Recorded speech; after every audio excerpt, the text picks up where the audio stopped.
7 सप्ताह के बाद कि अपना घर में जो देवी देवता है, देवी पितर है, उसको छोड़ दीजिए। अच्छा, मतलब जो धर्म मानते आ रहा है उसको छुड़वा देता है। बिल्कुल, अगर आप महतो समाज के हैं तो महतो समाज का जो रीति विधि है उसको पैदा हुआ कुंवारी माता मरियम से।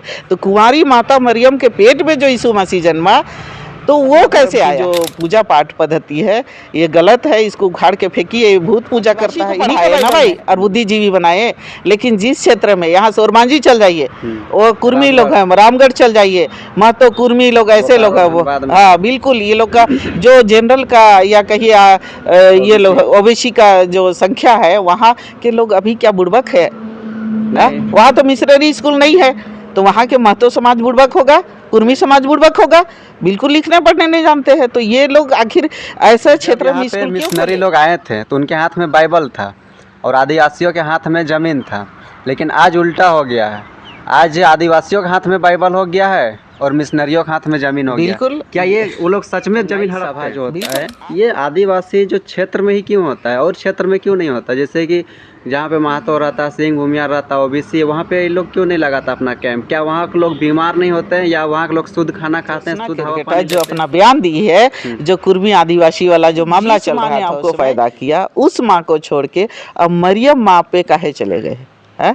मैं पूछना चाहती हूँ। ज्योत्सना क्रिकेटा खुद अपने को नहीं पहचान रही है कि हम कहाँ हैं, उसको अपने को खुद टटोलना चाहिए कि हम कहाँ हैं। और जो बयान आता है कि आदिवासी एक तीर एक कमान, आदिवासी एक समान, तो आदिवासी जब एक समान कह रहे हैं तो कहाँ आप समान लगाना? ये लोग का तो अभी से नहीं, पूर्व से ही जो अगर अच्छा काम करे तो ये लोग आरएसएस का दलाल समझ लेते हैं। ग्लेक्सन डुंडुन का तो ये भी कहना है कि इन्हीं से ये आरएसएस के लोग के द्वारा ही जितने जनजातीय सुरक्षा मंच के लोग का चूल्हा जलता है बनाया था, और उसी टारगेट के माध्यम से आज आदिवासी को वहाँ से भगाया गया था। और आज उसी समाज को ये ईसाई भी एक वही अंग्रेज है, आपको बता देना चाहेंगे, वही अंग्रेज है, काला अंग्रेज। उस समय जो गोरे अंग्रेज थे ना, ये काला अंग्रेज लोग हैं। नमस्कार, आप देख रहे हैं थर्ड एम्पायर। मैं रुपेश कुमार चौधरी और हमारे साथ है अंजलि लकड़ा जी। आज हम लोग बात करने वाले हैं उन मुद्दा को, जो मुद्दा अभी आप 1 सप्ताह पहले देखे होंगे कि चांद गांव में इन लोग एक सभा किए थे जो धर्मांतरण ईसाई है उनके विरोध में, जिसमें जो धर्मांतरण का खेला किया जा रहा है चंगाई प्रार्थना सभा के नाम पे, उस पे। और आज तमाम बातें आज बात करने वाले हैं जो कि इससे रिलेटेड हो, और आखिर आदिवासी का नुकसान उसमें क्या हो रहा है, इसमें बात करने वाले हैं। तो सबसे पहले जोहार। बिल्कुल, आपके चैनल को जोहार और आपके चैनल को देखने वाले सभी जनता को जोहार। चांद गांव में लगातार कम से कम 2 साल लगभग से ये लोग चंगाई प्रार्थना सभा के झारखंड अभिषेक चर्च के नाम से ये लोग प्रार्थना सभा चला रहा है, और जिसमें प्रार्थना सभा नहीं, ये चंगाई प्रार्थना सभा है। और ये चंगाई सभा के नाम से ये लोग, ये बिलीवर चर्च वाले लोग हैं, अपने आप को कहते हैं बिलीवर चर्च, लेकिन उसमें सिर्फ चर्च वाले लोग नहीं आ रहे हैं। और ये चर्च के जो अलग अलग विभाग है, अलग अलग नाम जो है, ये चर्च वाले ही नहीं, इसमें तो मिशनरी के अलावे दूसरे मिशनरी को छोड़ के भी इसमें जो हिंदू समाज के लोग हैं, महतो समाज के लोग हैं, आदिवासी को तो ये लोग लपेट ही ले रहे हैं। पूरे आदिवासी, चाहे मुंडा परिवार हो, उराव परिवार हो, कड़िया हो, जो भी है, उसके साथ साथ ये नायक परिवार भी इस चंगाई प्रार्थना से दूर दूर के, ये रांची के नहीं, आपका नामकुम प्रखंड को नहीं है, ये दूर दूर से, चाहे गुमला हो, आपका बुंडू हो, तमाड़ हो, ऐसे ऐसे जगह से, खुट्टी, आपको खुट्टी तो के तो नज़दीक हो जाता है, ये लोग ऐसे बेड़ो हो, ऐसे जगह से, भरनों से भी लोग आ रहे हैं। और इस चंगाई प्रार्थना में कहता कहावत है ना, दूर का ढोल सुहाना लगता है। इसी सुहाना के माध्यम से ये लोग गाड़ी भर भर के आता है, और सप्ताह के 2 दिन में। अब चंगाई क्या होता है आज तक तो हम लोग नहीं देखे, अब मीडिया के माध्यम से आप देखे भी होंगे कि जो लोग बयान दिया है कि सही में यहाँ चंगाई होता है, लेकिन चंगाई होता है कहता है, लेकिन खुद ही बोलता है। वहाँ जो ग्राम प्रधान मनोज बुंडा जो ग्राम सभा किया, पहले एक ग्राम सभा किया जिसमें 150 से ऊपर आदमी लोग थे, जो उसमें विरोध किया कि हम लोग को यहाँ बहुत तरह का परेशानी हो रहा है, गाय बकरी चराने में, पर पेशाब करने में। हम लोग वहाँ फ्रीडम से घूमते थे, वो आज बंदिश की तरह लगता है, क्योंकि हजारों हजार संख्या में वहाँ रोज आते हैं लोग।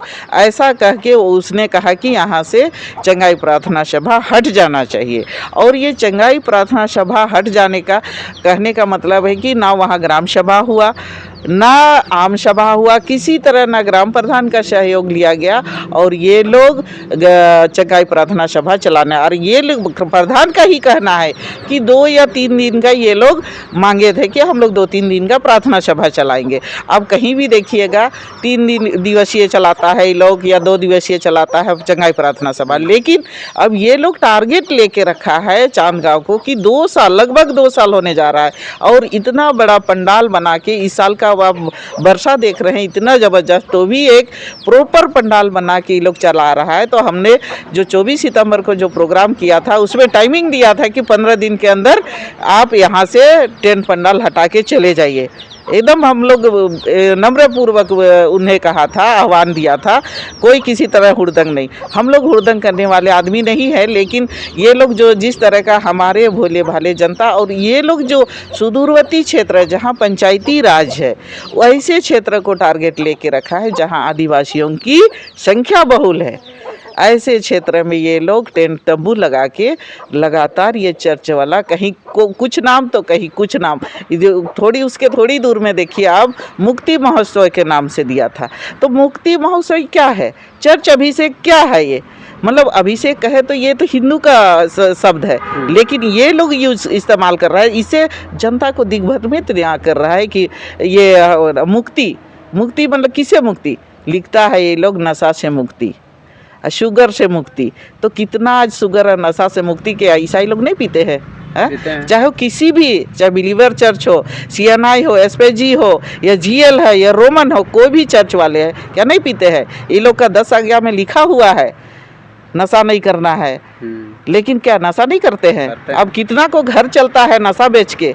आपके वहाँ अब उनको देखिए ना, ये वहीं का बयान आया है, चांदगांव का ही, घर घर दारू और हड़िया बजता है, उस वहीं के लोग बोले हैं। तो कहाँ चंगाई हो रहा है? जहाँ वो प्रार्थना सभा चला रहा है वही तो मुक्ति नहीं कर पाया है, और दुनिया को मुक्ति करने जा रहे हैं। और आज तक आपको बता दे 2 साल का टर्म कवर करने जा रहे हैं, आज तक ये बाबा किन्हीं मीडिया के सामने नहीं बोले हैं, और किसी को कवरेज नहीं देते हैं कि हमने कितना को चंगा किया। क्यों नहीं? आप अच्छा काम कर रहे हैं भाई, हम भी मानते हैं, चलिए आप अच्छा काम कर रहे हैं, तो आप दुनिया को क्यों नहीं बता रहे हैं? अब बड़े बड़े शहर में आप जाके बड़ा बड़ा टेंट पंडाल लगा के सालों साल कीजिए ना भाई, कोई हमेशा कीजिए, सब खुला है, सरकार से परमिशन ले लीजिए और कीजिए। लेकिन ऐसा नहीं कर रहे हैं ये लोग। गांव गांव जहाँ पंचायती राज है, जहाँ आदिवासी है, एकदम भोले भाले जनता है, जहाँ किसी तरह का उनको जीने खाने का सुविधा नहीं है, डेली रोकाड़ी कमाते हैं और ये लोग खाते हैं, और ऐसे जगह परिवार को ढूंढते हैं जहाँ थोड़ी बहुत उनकी बीमारी है, थोड़ी बहुत तकलीफ है, पैसा की कमी है, ऐसे परिवार को पकड़ते हैं और ये लोग प्रचार के माध्यम से कहते हैं कि आइए हमारे प्रभु यीशु आपको चंगा करेगा, आपको अन्न देगा, जल देगा, ये भी कहते हैं ये लोग। ऐसे थोड़ी आदमी जाता है वहाँ, नहीं जाता है। ये लोग प्रचार करते हैं, पूरे प्रचार करते हैं, तब उसको सुन के आदमी जाता है। जब ये लोग जाने के बाद कहता है 3 सप्ताह में आपको चंगा होगा, नहीं हुआ तो कहेगा 5 सप्ताह, ये 5 सप्ताह में नहीं हुआ तो कहेगा 7 सप्ताह में। उसके बाद ये लोग कहता है 7 सप्ताह के बाद कि अपना घर में जो देवी देवता है, देवी पितर है, उसको छोड़ दीजिए। अच्छा, मतलब जो धर्म मानते आ रहा है उसको छुड़वा देता है? बिल्कुल। अगर आप महतो समाज के हैं तो महतो समाज का जो रीति विधि है उसको आप छोड़ दीजिए। अगर आप सिंह समाज से हैं, राजपूत समाज से है, तो उसकी जो रीति विधि है उसको आप छोड़ दीजिए। वहाँ जो आपका देवी देवता है, वो चाहे बजरंग बली पूजते हैं, चाहे महादेव को पूजते हैं, चाहे पार्वती को पूजते हैं, शिव को पूजते हैं, उसका हम लोग वो मूर्ति रखते हैं या फोटो रखते हैं, तो उसको आप फेंक दीजिए, जला दीजिए, तब यीशु मसीह आपको चंगा करेगा, ये कह के ये लोग बोलते हैं। नहीं तो हम लोग सुनते आए थे कि ऊपर वाला एक ही है। बिल्कुल, आज तक तो हम भी यही सुने हैं कि ऊपर वाला एक ही है, लेकिन ये लोग अलग अलग क्यों कर देते हैं? क्योंकि बजरंगबली हम भी मानते हैं, जो बजरंगबली मानता है उसको कोई भी मान रहा है, शिव पार्वती को कोई भी मान रहा है, महादेव को कोई भी मान रहा है, पेड़ पौधा को कोई भी मान रहा है। तो लेकिन ये लोग का कहना है कि आप जिसको मानते हैं उसको फेंक दीजिए, जला दीजिए। तो इसका कहने का क्या मतलब है? कि मतलब वो सही नहीं है, वो सही नहीं, आपका धर्म सही नहीं है, आपका भगवान सही नहीं है, आपका भगवान पापी है, मेरा यीशु मसीह सही है, यही ना कहना है। तब ना ये फेंकवा देते हैं। और ये बयान तो आपका पिछले भी आ चुका है, और मतलब पब्लिक प्लेस में आया है कि ये ऐसे कहते हैं। यही लोग का कहना है ना कि आदम और हेवा को प्रभु यीशु ने बनाया है, आदन वाटिका में रखा है। तो उन लोग का संबंध जब रिलेशन में बना तो कैसे बना? उसे जो जन्मा, उसके जो बाल बच्चे हुए कैसे आए हैं? अगर उसने तो बना के छोड़ा था यीशु मसीह, वो मान रहे हैं एक मिट्टी से बनाया, उसमें जीवन फूंक दिया, चलिए वो भी वहाँ भी ठीक है। लेकिन उसको तो ये नहीं कहा ना कि आप रिलेशनशिप में आइए और बाल बच्चा को जन्म दिए, इस तो नहीं कहा। तो हम उस रिलेशन को क्या कहेंगे? उस रिलेशन जो ये लोग बनाया वो तो सही नहीं था। तो उसको हम उस मतलब ईसाई समाज के अनुसार तो वो बलात्कार हुआ कि नहीं हुआ है? जब यीशु का आदेश मानते हैं आप, उसका पालन करते हैं, तो फिर यीशु का आदेश तो नहीं था कि आप बाल बच्चा पैदा कर लीजिए। आपको एक वाटिका में छोड़ा गया था रहने के लिए, जीने के लिए, तो आप रिलेशन में कैसे आए? अच्छा नहीं लगता है कहने के लिए, लेकिन ये लोग जो बखान करते हैं और इनका बाइबल में जो लिखता है कि पार्वती और शिव का जो संबंध था वो बलात्कारी संबंध था, तो इनका आदम हेवा का संबंध क्या था? हम पूछना चाहते हैं इस पे। हम उस पर टिप्पणी नहीं कर रहे हैं, हम पूछना चाह रहे हैं कि आखिर इनका संबंध क्या था। और यीशु मसीह जो ये लोग पैदा हुआ कुंवारी माता मरियम से, तो कुंवारी माता मरियम के पेट में जो यीशु मसीह जन्मा, तो वो कैसे आया? वो भी तो एक कुंवारी माता मरियम से आया। तो कुंवारी माता मरियम का ऐसा आशीर्वाद है क्या कि किसी का बिना संबंध बनाए कोई बच्चा पैदा हो जाता है? नहीं होता है। किसी का भगवान को आप ऐसे मतलब दुर्व्यवहार कर रहे हैं और ऐसा लिखित में आप बयान कर रहे हैं। इन्हीं का बाइबल में है ना कि इनकी जो सरना धर्म की जो पूजा पाठ पद्धति है ये गलत है, इसको उखाड़ के फेंकिए, ये भूत पूजा करता है, इन्हीं का बाइबल में है। तो ऐसा बयान करके ही आदमी को दिग्भ्रमित करता है, जिसके कारण हमारे भोले भाले जनता सोचते हैं कि जो हम पूजा करते हैं वो गलत है, हम झाड़ फूँक करते हैं तो वो गलत है, अगर हम डाइन बिसाही की प्रथा को मानते हैं तो वो भी गलत है। ये सरकारी, तो आपने देखा होगा बड़े बड़े अक्षर में सरकारी दीवार में लिखा हुआ होता है कि डाइन प्रथा गलत है, झाड़ फूँक गलत है, लेकिन ये चंगाई प्रार्थना सही है, जिसको आज तक प्रशासन की नज़र नहीं पड़ रही है। चाहे सरकार की नज़र, चाहे कोई भी सरकार है, सरकार की नज़र नहीं पड़ रही है। तो हम तो चाहेंगे कि अगर इतनी शक्ति है चंगाई प्रार्थना में, तो बड़े बड़े मैदान है, चाहे बड़े बड़े रांची में हॉल है, इसमें करे, खुले आम में करे और ओपन करे। आज तक मीडिया को चांद गांव में घुसने नहीं दिया जाता है।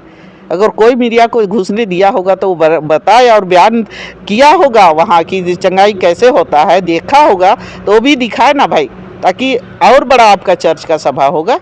गलत कहाँ होगा? ताकि सारे लोग का जितना दुख दर्द है सारे लोग वही जाके चंगा हो जाएगा, सारे अस्पताल सारे बंद हो जाएगा। वहाँ से जो महिला उस दिन निकल रही थी 23 तारीख को, जिस दिन आप लोग सभा किए थे, उस दिन मीडिया में उन लोग बाइट आया, उन लोग तो बताया कि नहीं हम लोग यहाँ पे कोई धर्मांतरण का खेला नहीं खेलते हैं, हम लोग को यहाँ पे बीमारी लेके आए थे ठीक हो जाता है। महिला लोग बोल रही थी। अच्छा, महिला लोग बोल रही थी कि जो बीमारी लेके आते हैं वो लोग ठीक होते हैं। तो बताए ना भाई कितना वो महिला खुद ठीक हुई थी, उसका प्रमाण तो होना चाहिए ना। आज अगर एक मंदिर में शादी कोई करता है तो पंडित भी वहाँ सर्टिफिकेट देता है। तो इतना बड़ा बाबा जो चंगाई करता है तो चंगाई का सर्टिफिकेट नहीं देगा? देना चाहिए। यही लोग का कहना है कि कैंसर जैसे बीमारी 100 to 10% ठीक करते हैं, तो उसका सर्टिफिकेट हम नहीं दीजिएगा? हम लोग दवा लेते हैं तो पर्ची मिलता है। मैं पर्सनली आपसे पूछता हूँ, क्या वो ठीक होगा सच में? बिल्कुल नहीं होगा। अगर होता होगा तो सारे अस्पताल रांची के या कहीं का भी है, ऑल इंडिया चाहे विश्व भर का अस्पताल है ना, बंद हो जाना चाहिए। और दुनिया भर में ये ईसाई लोग है वो पहले से भी है, अब तो दुनिया भर का बन जा रहे हैं। मतलब और बनने के बाद जितना अस्पताल जो खोले हैं ये लोग, अभी आपने कहा था थोड़ी देर पहले कि ईसाई लोग के माध्यम से ही ये आदिवासी लोग शिक्षित हुए हैं। आपका मीडिया में भी ये बयान आया है। लगातार ये चीज़ मतलब कंट्रोवर्सी चलते रहता है कि आदिवासी लोग जो है कि आज भी मूर्ख रहता, अगर ईसाई लोग स्कूल कॉलेज लेके नहीं आता और अभी भी अगर उन लोग का स्कूल कॉलेज में जाना बंद कर दे तो इन लोग पढ़ लिख नहीं पाएगा और टैलेंट नहीं हो पाएगा, बुड़बक का बुड़बक ही रह जाएगा। ये लोग जो इतना विश्वास से कह रहा है कि आदिवासी लोग बुड़बक रहता, आज से 300-400 साल पहले पीछे चल जाइए, उससे पहले जो पूर्वज था क्या पढ़ा लिखा था? पढ़ा लिखा नहीं था, लेकिन क्या वो लोग अनबुद्धि था? नहीं। उसी दवा जड़ी बूटी से वो लोग हर बीमारी का दवा बनाता था, ठीक भी होता था। और अभी 60 साल आदमी नहीं जीता है, लेकिन उस समय के लोग शतक मार के जीते थे, मतलब 120 साल 30 साल 150 साल जी के मरे हैं। तो क्या वो उस समय बुड़बक थे क्या? दवा दारू नहीं जानते थे, भले लिखने नहीं जानते थे, लेकिन मौखिक ज्ञान और उनकी दिमाग की जो ज्ञान थी अभी पढ़े लिखे से भी ज़्यादा थी। जड़ी बूटी से आदमी ठीक होता बिल्कुल। अभी भी दवा जो बनता है, हर दवा में, अभी शुगर का दवा जो बिक रहा है उसमें जड़ी बूटी नहीं लगता है क्या? लगता है। तो ई लोग का जो बयान है कि आदिवासी अगर आज मिशनरी नहीं आते तो ये लोग बुड़बक रहते, उनको शिक्षा से दिया गया, उनको अच्छे मिशनरी स्कूल में पढ़ाया गया, तब ये आज बुद्धिजीवी बने हैं, इनका कहना है। तो आप जब यहाँ स्कूल खोले तो क्यों दिखाने के लिए खोले थे? और बिना फीस लिए तो आप नहीं खोले हैं। मेरे ही आजू बाजू देख लीजिए, बगल में मेजरेलो है, बगल में डॉन बॉस्को है, कभी फ्री से नहीं पढ़ाया है। ये विदेशी फंडिंग आता है, विदेशी फंड से अभी ना आदरणीय प्रधानमंत्री जी ने बंद किया है, तो विदेशी फंडिंग आता है, उससे भी, उसके अलावे भी फीस लिया जाता है। अभी मेजरेलो को देख लीजिए, हमारे बाबा लोग वहाँ भार बोह के वहाँ का काम किए कि हमारे बाल बच्चे पढ़ेंगे बोल के, लेकिन अभी जाके देखिए 3 बच्चे अगर पढ़ेंगे तो 2 का फ्री रहेगा, 1 का फीस लगेगा। लेकिन अभी देखिए कोई फ्री का ख़त्म हो गया, दूसरे सिस्टर और फादर वहाँ आ गए, वो चेंज हो गया, और चेंज होने के बाद आज सारे बच्चा को फीस लिया जाता है। और फीस थोड़ा नहीं, री एडमिशन है, हज़ारों हजार रुपया का री एडमिशन होता है, उसके बाद फीस आपका 1000-1500 हर एक महीना का फीस है। तो ये कम है क्या? जिस क्षेत्र में ये लोग तो आदिवासी को पढ़ाए ना भाई और बुद्धिजीवी बनाए, लेकिन जिस क्षेत्र में, यहाँ से ओरमांझी चल जाइए, वो कुर्मी लोग हैं, रामगढ़ चल जाइए, महतो कुर्मी लोग, ऐसे लोग हैं वो। हाँ बिल्कुल, ये लोग का जो जनरल का या कहिए ये लोग ओबीसी का जो संख्या है, वहाँ के लोग अभी क्या बुड़बक है? वहाँ तो मिशनरी स्कूल नहीं है, तो वहाँ के महतो समाज बुड़बक होगा, कुर्मी समाज बुड़बक होगा, बिल्कुल लिखने पढ़ने नहीं जानते हैं। तो ये लोग आखिर ऐसे क्षेत्र में स्कूल क्यों खोले? वहाँ खोलना चाहिए ना। अभी बुड़बक है जहाँ, वहाँ तो मिशनरी जहाँ नहीं पढ़ाए वहाँ के लोग, इन लोग का कहना है कि बुड़बक है। तो इसलिए ये लोग मतलब दावा ठोकता है सिर्फ आदिवासी। क्यों आदिवासी को पढ़ाए? मतलब आप प्रलोभन दिए कि आपको पढ़ाएंगे, सिखाएंगे और यहाँ भजन और कीर्तन करवाएंगे ताकि आप मिशन बन जाइए, ऐसा करने का विचार होगा? हिंदू समाज वाले के ओबीसी समाज को तो ये लोग नहीं सकते हैं, क्योंकि वो लोग प्रॉपर हिंदू होते हैं, तो इसीलिए नहीं सकते हैं। तो वो लोग को नहीं सकने के चलते ये लोग बुड़बक पा लिए हैं आदिवासी समाज को। इसीलिए आदिवासी समाज में ही लोग को प्लान रहता है, बहला के फुसला के हम इसका, हमारे हाथ में बाइबल और इनके हाथ में जमीन होता है। आज देखिए जहाँ मिशनरी, चाहे अस्पताल खुला होगा, जहाँ स्कूल खुला होगा, सब आदिवासियों की ज़मीन है। ये जो आप बोले कि हमारे हाथ में जो बाइबल और उनके हाथ में ज़मीन होता है, ये मैं एक सुना था कि जब यहाँ पे मिशनरी लोग आए थे तो उनके हाथ में बाइबल था और आदिवासियों के हाथ में ज़मीन था। लेकिन आज उल्टा हो गया है, आज आदिवासियों के हाथ में बाइबल हो गया है और मिशनरियों के हाथ में ज़मीन हो गया। बिल्कुल। क्या ये वो लोग सच में ज़मीन हड़पते हैं? बिल्कुल। आज अगर इनको लगता है कि हम आदिवासी की ज़मीन में नहीं बसे हैं, तो अब देख लीजिए जहाँ स्कूल है, कॉलेज है, ऐसा ना कि जहाँ मसना है, आदिवासियों को मसना है, वैसे वैसे जगह में स्कूल खोल के रखे हुए। अगर किसी भी, अगर ये लोग का लिखित में खतियान में क्रिस्तान की ज़मीनें खरीद के बसे होंगे, तो आप देख लीजिए, कहीं जांच करके देख लीजिए, जहाँ जो भी मिशनरी की स्कूल कॉलेज जो भी है, सब आदिवासियों की ज़मीन है। चाहे अब चर्च रोड में देख लीजिए, गोसनर कंपाउंड देख लीजिए, सारे आदिवासियों की ज़मीन है। अब देख लीजिए बड़ा चर्च को, वो भी आदिवासी की ज़मीन है। तो ये लोग कहाँ, ये लोग तो लूटने का ही काम किए हैं। तो कोई आदिवासी को जगाए नहीं लूटने का। बाइबल जो हमारे हाथ में दे दिया, कथन सही है, हमारे हाथ में बाइबल, सब आदिवासियों को ना क्रिश्चियन बनाया गया। कोई हिंदू धर्म को तो नहीं बनाया गया। तो ये जो कहा है, किसी ने भी जो कहा है तो वो सही बात है। वास्को डी गामा आए थे तो वो मिशनरी ही थे ना, तो जब वो खोज किए तो आदिवासी के परिवार में रहे। जमीन जगह सोने की चिड़िया जो भारत है, तो सोने की चिड़िया को लूटने का ही ना काम किया। वही हुआ, हमारे जमीन से, जंगल से, नदी से, नाला से सारे चीज लेके चला गया और हमें क्या सौंप दिया? वही बाइबल का, ताकि आप अच्छा से रहो, अच्छा से खाओ, ये सिखाया इसने। लेकिन क्या हम उस समय पेट नहीं भरते थे? उस समय भी भरते थे। खाने का तरीका अलग था। अभी हम लोग जो तरीका अपनाए हैं इसमें तो हमारे बीमारियां भर रहा है। जो इसने तरीका दिया तो वही तो करके गया है, इसमें सही क्या है?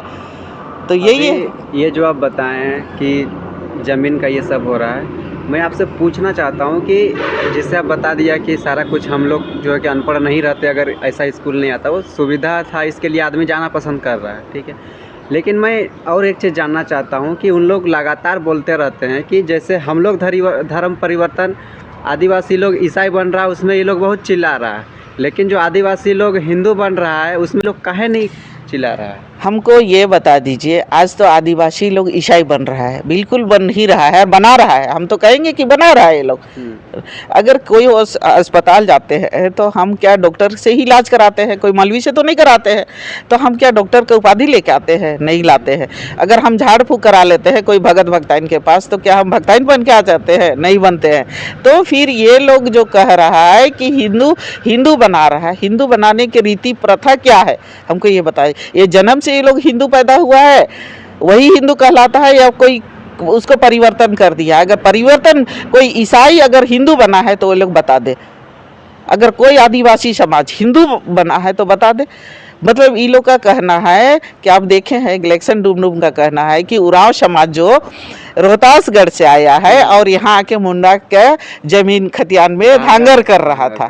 तो इनका बोलने का तरीका देखिए, मतलब उरांव समाज की अपनी अस्तित्व नहीं थी, वो मुंडा समाज के, तब मुंडा समाज की अपनी खतियान थी। इनका कहना है जमीन का मालिकाना था, ठीक है, मालिकाना था। तो जब इसको उरांव समाज लोग धांगर किया तो धांगर को आज जमीन उसके नाम से उरांव हो जाएगा क्या? एक इलेक्शन डुमडुम का कहना है। तो ऐसा स्थिति में ये लोग जो हिंदू कह रहा है, जिसका जन्म से ही हिंदू है तब वो हिंदू है। उरांव अगर मुंडा कोई हिंदू बना है तो ये लोग बताए ना भाई। ये लोग कहने के लिए बोलता है हिंदू बन रहा है, मुस्लिम बन रहा है। शादी करता है तो मुस्लिम लोग का तो है कि महिला को शादी करता है तब मुस्लिम धर्म। उरांव में भी कोई जिससे मुंडा को शादी कर लिया, एक क्रिश्चियन प्रेम संगत में कर लिया, तो अपने समाज में तो लाएगा, वो अलग चीज है। लेकिन ये जो प्रार्थना सभा के माध्यम से किसी को अगर धर्म परिवर्तन किया है, हिंदू बनाया होगा, मुस्लिम बनाया होगा, तो ये बताए ना भाई है? आज तो हम लोग नहीं देखे हैं, जबकि मुस्लिम लोग भी ईसाई बन गया है। अब अभी देख लीजिए, इसी चांद गांव में कितने मुस्लिम लोग आए, बुर्का लगा के महिला लोग, हम मेरा बीमारी है ठीक होगा। लेकिन अब देख लीजिए, पूछ लीजिए वो बाबा से कि कितने कोई यहाँ चंगा होके गए हैं या कितना कोई धर्म परिवर्तन हुआ है। ये लोग बोलता है ना नहीं। तो वो तो पिछले दिन एक आया था उदाहरण आपका मीडिया में ही कि वहाँ धर्म परिवर्तन किया गया है। जब आप चंगाई कर रहे हैं तो आप अपने धर्म में क्यों उसको बुला रहे हैं? अब कीजिए ना भाई, चंगाई सभा लगा के कीजिए, लेकिन अब रोग दूर कीजिए, उसको धर्म में परिवर्तन मत कीजिए। क्यों कहते हैं कि आप 7 सप्ताह 11 सप्ताह के बाद आप ईसाई बन जाइए? क्यों कहते हैं? ये तो गलत है ना। उसको हम क्या कहेंगे? धर्म परिवर्तन ना कहेंगे। लेकिन हिंदू समाज में ऐसा नहीं होता है। आखिर मैं आपसे पूछना चाहता हूँ कि ये जो मतलब चंगाई सभा जो होता है, ये आदिवासी जो क्षेत्र में ही क्यों होता है और क्षेत्र में क्यों नहीं होता? जैसे कि जहाँ पे महतो रहता, सिंह भूमियार रहता, ओबीसी, वहाँ पे ये लोग क्यों नहीं लगाता अपना कैंप? क्या वहाँ के लोग बीमार नहीं होते हैं, या वहाँ के लोग शुद्ध खाना खाते हैं, शुद्ध हवा पानी लेते हैं? क्योंकि ये लोग का जो आदिवासी क्षेत्र, आदिवासी बहुल में जहाँ पंचायती राज है, वहाँ लगाने का मतलब, आपको उदाहरण के लिए बता दें, ये जो खिजरी विधानसभा है ये एसटी बेल्ट है। और एसटी बेल्ट में जितने भी पंचायत है लगभग में एसटी लोग का निवास है और कुछ ही क्षेत्र है जहाँ की गैर आदिवासी लोग रहते हैं। तो ऐसा है कि जहाँ गैर आदिवासी रहते हैं वैसा ये लोग इसलिए वहाँ नहीं लगाता है कैंपियन कि वहाँ के जो नॉन एसटी है चाहे वो हिंदू समाज के है वहाँ ये लोग को परिवर्तन करने का कोई चक्कर नहीं चला पाता है ये लोग, क्योंकि ये लोग ऑलरेडी पहले से शिक्षित है, अपने धर्म के अडिग है वो लोग कि मेरा हिंदू धर्म है, कट्टर है, हम हिंदू धर्म है तो हिंदू धर्म ही मेरा आस्था है, जहाँ हम जन्म के लिए है वही मेरा जन्म कर्म का आस्था है, ये सोचते हैं। लेकिन हमारे जो आदिवासी समाज ये अपने धर्म को भी पहचान नहीं पाते, अपने माँ बाप जो जन्म दिया है जो सिखाया है उसको भी भूल जाते हैं। और ये लोग वहाँ जाने के बाद ऐसा कौन सा मंत्र ये लोग पढ़ जाता है कि अपना धर्म छोड़ के दूसरे धर्म में चला जाता है। धर्म की बात हो रही है तो अभी कुछ टाइम पहले आप देखे होंगे कि जब लड़ाई हो रही थी आदिवासी कुर्मी एसटी दर्जा को मांग के लेके, उस समय एक आदिवासी नेत्री जो कि ज्योत्सना केरकेटा वो बोली थी कि आदिवासी और क्रिश्चियन जो मतलब सरना ईसाई है हम लोग दोनों एक ही माँ का औलाद हैं और हमारा ये आंगन एक ही आंगन का मसला है। तो आज आखिर मान के चलिए कि अगर आदिवासी लोग जा रही है क्रिश्चियन में तो क्या दिक्कत आ रहा है?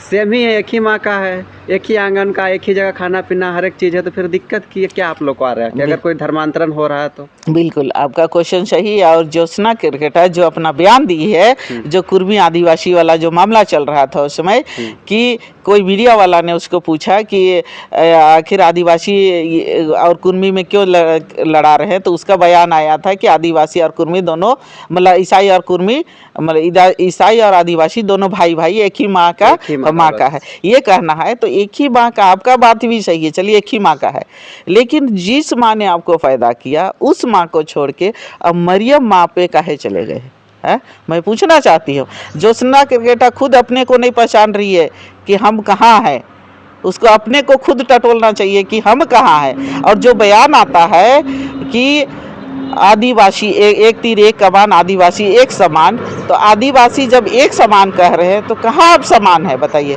जो हम अगर पूजा पद्धति अपना रहे हैं, जो आपके पिताजी ने कर रहा है उसको आप नहीं मानते हैं, जो पूजा का प्रसाद आपको बंटता है उसको आप नहीं खाते हैं, तो फिर आप एक समान कैसे हुए? एक बाप का पैदा है किए हुआ आदमी है, दो भाई है और दो भाई में अलग अलग धर्म को मान लिए, अलग अलग धर्म मानने के बाद आपको वो जो पिताजी का प्रसाद है वो आपको गलत लग रहा है। और एक तरफ कहते हैं एक ही औलाद है, एक माँ का पैदाशी, हम लोग भाई भाई है कहते हैं, तो ये गलत है। और ये गलत होना ही चाहिए, क्योंकि जब हम धर्म परिवर्तन कर लेते हैं तो हम भाई भाई नहीं कहलाएंगे, क्योंकि पूजा का पद्धति, हमारा रीति रिवाज, हमारे परंपरा जो है वो आप छोड़ चुके हैं। छोड़ने के बाद आप भाई भाई नहीं कहलाइएगा, इसको मानना पड़ेगा। और नहीं मानने के चलते जो लड़ाई चल रहा है, ये नहीं माने कि ये लोग चाहिए दोनों हाथ में लड्डू, और तीसरा भी मिले तो मुंह में भी एक लड्डू रख ले और दोनों हाथ में भी लड्डू रख ले, जिससे पेट भरेगा उसी को हम खा ले, और नहीं भरेगा तो तीनों को हम खा ले। ये इनकी ये मानसा है। अभी आप देखे होंगे कि कुछ फैमिली में ऐसा होता है कि लव अफेयर में जो होता है लड़का हिंदू होता है, लड़की मुसलमान होती है, दोनों के बीच में जब शादी हो जाता है लेकिन रिश्ता मानामानी नहीं हो जाता, रिश्ता और टूट जाता है। आप देखे होंगे ये चीज़। और ये बिल्कुल आपका क्वेश्चन सही है। एक लड़का अगर हिंदू है और एक लड़की अगर मुसलमान है, कि दोनों का परंपरा अपने पे अडिग है। हिंदू अपने जगह पे अडिग है, मुस्लिम अपने जगह। अगर जो मुस्लिम धर्म का है वो कभी हिंदू बनना पसंद नहीं करेगा, और चाहे उनकी खान पान, चाहे उसकी प्रार्थना हो, चाहे भगवान को मानने की परंपरा है, बिल्कुल दोनों का अलग अलग है। लेकिन हमारे समाज में, आदिवासी समाज में हमारे भी अलग है। हम बचपन से, हमारा जन्म का संस्कार अलग है, हमारा नामकरण का संस्कार अलग है, हमारा शादी ब्याह का परंपरा अलग है, हमारा रीति रिवाज अलग है, हमारा मरनी से मतलब जन्म से मरनी तक का परंपरा सब अलग है। हम समाज के बीच में करते हैं, और हमारे ईसाई भाई लोग चर्च में करते हैं। उनकी अगर आपका नामकरण होता है तो चर्च में होता है। ये लोग छठी को भी वैल्यू नहीं देता है, लेकिन गांव में रहने वाला लोग सामाजिक एक थोड़ा बहुत करता है, लेकिन ये लोग छठी को भी नहीं वैल्यू देता है। ये लोग इलू का नामकरण चर्च में होता है, इनकी परम प्रसाद होता है। ये परम प्रसाद क्या होता है हम नहीं जानते हैं। कुछ दिन मीडिया में सुने थे कि निशा भगत ने वो दाखरस का दारू रहता है, ये निशा भगत के हम लेकिन होता होगा क्योंकि हम लोग तो चर्च नहीं गए हैं बिल्कुल, तो इसलिए नहीं जानते हैं। लेकिन उसके बाद बपतिस्मा होता है, ये लोग का डीडीकरण होता है, फिर शादी भी होता है, तो सारा चीज़ चर्च में होता है ये लोग। और हमारे आदिवासी समाज में, मुंडा समाज में, चाहे किसी भी धर्म में, जो आदिवासी समाज हो, समाज के बीच में, अपने आंगन में, अपने घर में, समाज के बीच में होता है, बिल्कुल प्राकृतिक के बीच में होता है। और ये लोग को चर्च में होता है। अभी जब से सभा किए हैं तब से आप लोग को आरएसएस का मोहर लग गया कि आप लोग आरएसएस का दलाल हैं। बिल्कुल आपका कहना सही है। और ये आरएसएस कहने वाले लोग को मैं कहना चाहूँगी कि आरएसएस का ये लोग फुल नाम जान ले कि आरएसएस क्या मतलब है। हम तो इतना ही जानते हैं, क्या करता है हम नहीं जानते हैं। लेकिन ये लोग आरएसएस का जो मोहर लगाना, ये लोग का तो अभी से नहीं, पूर्व से ही, जो अगर अच्छा काम करे तो ये लोग आरएसएस का दलाल समझ लेते हैं। ग्लेक्सन डुडू का तो ये भी कहना है कि इन्हीं से, ये आरएसएस के लोग के द्वारा ही जितने जनजातीय सुरक्षा मंच के लोग का चूल्हा जलता है, ये कहना है। तो क्या यही ग्लेक्सन डुडू उसका रिकॉर्डिंग करते हैं क्या हमारा चूल्हा जलता है? अगर जलता होगा तो बताए हमको। हम लोग क्या नहीं कमाते हैं? निकम्मा है क्या जो ग्लेक्सन डुडू कह रहा है कि इनका चूल्हा जलता है, उनका फंडिंग है? तो आरएसएस वाले अगर फंडिंग लाता है तो कहाँ से लाता है जो हमको चूल्हा जलाने के लिए देता है? अभी मिशनरी समाज में आपको बता देना चाहेंगे कि मिशनरी समाज में बड़े बड़े संस्था चलता है मिशनरी समाज का, तो वो पैसा क्या आरएसएस वाला देते हैं क्या, कि उनके समाज वाले देते हैं? उनके समाज वाला देता है। वैसे ही अगर आरएसएस अपना संगठन चलता है, आरएसएस का कहने का मतलब राष्ट्रीय स्वयंसेवक, राष्ट्रीय स्वयंसेवक नाम से ही पता चलता है कि उनके दिल में है समाज को सेवा करने की आस्था, राष्ट्र को सेवा करने की, देश को सेवा करने, देश में जीने वाले लोगों को सेवा करने की मतलब उनमें ठान ली रखा है। तो ये लोग एक सबको जो उन लोग के खिलाफ बोले, ईसाई के खिलाफ बोले, तो आरएसएस के दलाल है, आरएसएस के चमचा है, आरएसएस से उनका घर चलता है। अगर ऐसा कहना है तो वो बताए ना भाई, हमको उनके से घर चलता है, बताए क्या हम नहीं कमाते हैं? हम लंगड़े लूल्हे हैं क्या? आज तो लंगड़े लूल्हे भी अपने जीने खाने के लिए, हमको ऐसा नहीं कहना चाहिए। जिनका हाथ पैर नहीं रहता है वो भी कमाने के लिए इच्छुक रहते हैं कि हम कमा के खाएंगे।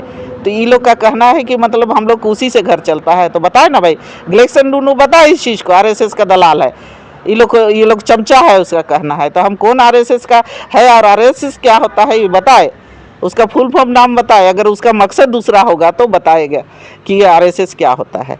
आखिर आप बोलते हैं कि वो लोग चंगाई सभा या फिर लगातार धर्म को परिवर्तन किया जा रहा है, और ये चीज़ हम देखें कि निशा भगत भी बहुत पहले से इसमें आंदोलन कर रही है। आखिर आदिवासी लोग क्यों चल जाते हैं ईसाई में? आखिर क्या मजबूरियाँ होती है जो उसको ईसाई बनना पड़ जाता है? मजबूरी कुछ भी नहीं है। आज जो अगर ईसाई नहीं बना है, चाहे ईसाई बन भी गया है, जिस समय ईसाई नहीं बना था, आपको बता दे रहे उदाहरण के लिए, नायक समाज का संविधान में ऐसी का गथा लिखा हुआ है कि आप अगर किसी तरह धर्म परिवर्तन कर लिए, कोई भी धर्म को, ऐसी समाज कोई भी धर्म को परिवर्तन कर लेता है तो उसके बाद उसकी अपनी परंपरा, अपना समाज से उसकी आस्था खत्म हो जाती है। इतना कि बाप की संपत्ति से भी वो हिस्सेदारी नहीं ले सकता है। भाई अगर दूसरा भाई कह दिया कि आपको नहीं देंगे तो उसको मानना पड़ेगा, ये आपका संविधान में लिखा हुआ है। तो आज ईसाई समाज भी ईसाई बन रहा है, मतलब ईसाई समाज नायक परिवार भी ईसाई बन रहा है। तो जिस दिन इनको पता चलेगा, जिस दिन रियलिस्टिक हो जाएगा ना, उस दिन इनको पता चलेगा कि हम कहाँ हैं और कैसे हम धर्म परिवर्तन कर रहे हैं। और जो आपने कहा कि दूसरे समाज, चाहे ईसाई, जो आदिवासी समाज धर्म परिवर्तन कैसे कर लेता है, क्या आखिर बात है? देखिए, आदिवासी जन्म से उसका ब्लड ही इतना मतलब कहिए कि स्वच्छ है कि किसी का बहकावे में, किसी का अच्छा कह दिया कि ये समाज अच्छा है, ये जगह अच्छा है, तो उसी को विश्वास कर लेता है। और ये लोग का टारगेट ही है। अंग्रेज, आपको उदाहरण बता रहे, अंग्रेज भी तो आदिवासियों को ही, आज अगर रोहतासगढ़ की बात आता है तो रोहतासगढ़ में आदिवासी को ही ना टारगेट बनाया था, ताकि आज आदिवासी को किसी को नशा दे के, किसी को कुछ दे के, आदिवासी समाज के जो पुरुष वर्ग को ये लोग टारगेट बनाया था। और उसी टारगेट के माध्यम से आज आदिवासी को वहाँ से भगाया गया था। और आज उसी समाज को ये ईसाई भी एक वही अंग्रेज है, आपको बता देना चाहेंगे, वही अंग्रेज है, काला अंग्रेज, उस समय जो गोरे अंग्रेज थे ना, ये काला अंग्रेज लोग हैं जो उसी तरह का ये टारगेट रखे हुए हैं। जहाँ आदिवासी समाज है वहीं पे इस लोग का टारगेट रहता है कि लोग हम कैसे परिवर्तन करें और अपने वर्चस्व बनाए, यही टारगेट। बिल्कुल गुलामी ना है। आप टाइम से गिरजा जाओ, 8 बजे बुलाया गया है तो 8 बजे आओ, कल वहाँ मीसा है तो वहाँ जाओ, आप टाइम टू टाइम, बिना टाइम से नहीं जाना है। तो क्या आप गुलामे ना खट रहे हैं? हमारे आदिवासी समाज में ऐसा है क्या? नहीं। हमारे समाज में जो चांद सूरज से लेके आज पेड़ पौधा तक के पूजा होता है, तो हमारे चांद सूरज का जो नियम है, कभी अमास होना 15 दिन में, 15 दिन में पूर्णिमा होता है, और उसी के बीच में चांद घटता है बढ़ता है, उसी के बीच में पूजा पद्धति का जो रीति रिवाज है उसी के हिसाब से आज हमारे समाज के पूजा पाठ होता है। तो ये लोग का जो टारगेट है आपका, बिल्कुल आपने सही कहा, ये आदिवासी समाज को, भोले भाले को अंग्रेज के समय से जो हम लोग टारगेट हुए हैं, उनका अत्याचार से है, आज भी ये काले अंग्रेज लोग वही करना चाहते हैं। और गुंडा कहने का मतलब इनका क्या तात्पर्य है? आज जो अगर पूरे भारत उसको, पूरा विश्व उसको सम्मान दे रहा है जनजातीय के रूप में, तो ये गलत है। ग्लेसन डुनू का कहना है कि ग्लेसन डुनू को सम्मान मिले बिरसा मुंडा का, उनका यही कहना है क्या? आज जो बिरसा मुंडा लड़ाई किए थे उसको जबरन क्रिश्चियन बनाया गया था, और उनके ये ग्लेसन डुनू का ही ये कहना है कि उनका पिताजी भी ईसाई थे। तो बताए ना भाई, उनका पिताजी कहाँ ईसाई थे? उनका फैमिली में तो अभी ईसाई बना है, अभी ईसाई बना है। उससे पहले उनका दादा लोग, सुकरा मुंडा लोग जो अभी भी है, वो लोग अभी भी कुछ परिवार अभी ईसाई नहीं हुए हैं, और कुछ परिवार वो नाती पोता लोग है, वो लोग नीचे का 3-4 पीढ़ी के लोग हैं। तो उससे पहले कहाँ ईसाई बना था? बिरसा मुंडा तो वो समय विरोध किया था जब उनको जबरन उनका मिशनरी में परम प्रसाद दिया गया था, तब उसने जाना कि ये हमको अपने धर्म से परिवर्तन कर रहा है, तब उसने विरोध किया था।